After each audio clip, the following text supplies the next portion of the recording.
Grand palace থাইল্যান্ডের ব্যাংককের কেন্দ্রস্থলে অবস্থিত একটি ভবনের জটিল স্থান। 1782 সাল থেকে এই প্রাসাদটি সিয়ামের বা পরবর্তী থাইল্যান্ডের রাজাদের সরকারি বাসস্থান হিসেবে ব্যবহৃত হয়ে আসছে। রাজা, তার দরবার এবং তার রাজকীয় সরকার 1925 সাল পর্যন্ত প্রাসাদের ভূমির উপর ভিত্তি করেই পরিচালিত হতো।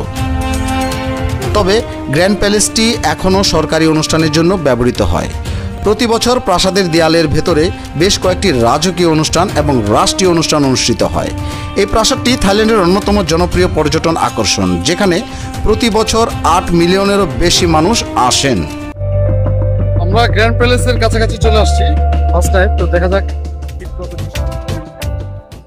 এটা হচ্ছে গ্র্যান্ড প্যালেসের টিকিট কাউন্টার। আমরা অলরেডি টিকিট কেটেছি আমাদের 3 জনের জন্য, 3টা টিকিট, হাতে একটি ভাউচার।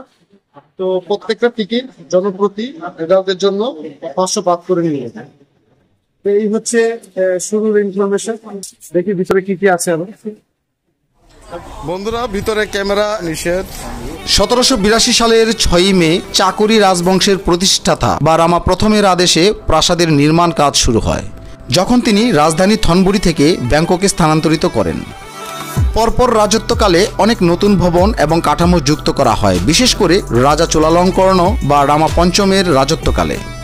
1925 সালের মধ্যে রাজা, রাজপরিবার এবং সরকার আর স্থায়ীভাবে প্রাসাদে বসতি স্থাপন করেনি। 1932 সালে নিরঙ্কুশ রাজতন্ত্রের বিলুপ্তির পর সমস্ত সরকারি সংস্থা সম্পূর্ণরূপে প্রাসাদ থেকে সরে যায়। আকৃতিতে প্রাসাদ কমপ্লেক্সটি মোটামুটি আয়তাকার এবং এর সম্মিলিত আয়তন 2,18,400 বর্গমিটার এবং 4টি দেয়াল দ্বারা বেষ্টিত।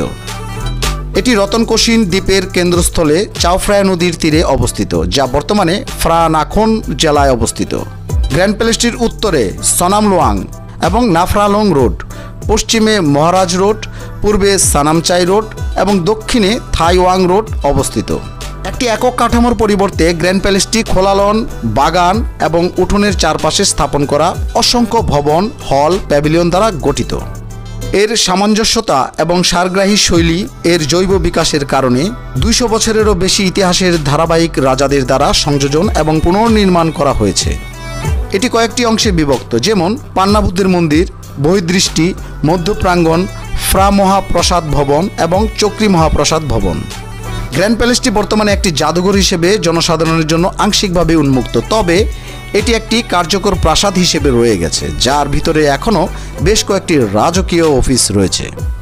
আজও গ্র্যান্ড প্যালেসটি আনুষ্ঠানিকতা এবং রাজতন্ত্রের কেন্দ্রবিন্দু, এবং এটি একটি জাদুঘর এবং পর্যটন আকর্ষণ হিসেবেও কাজ করে।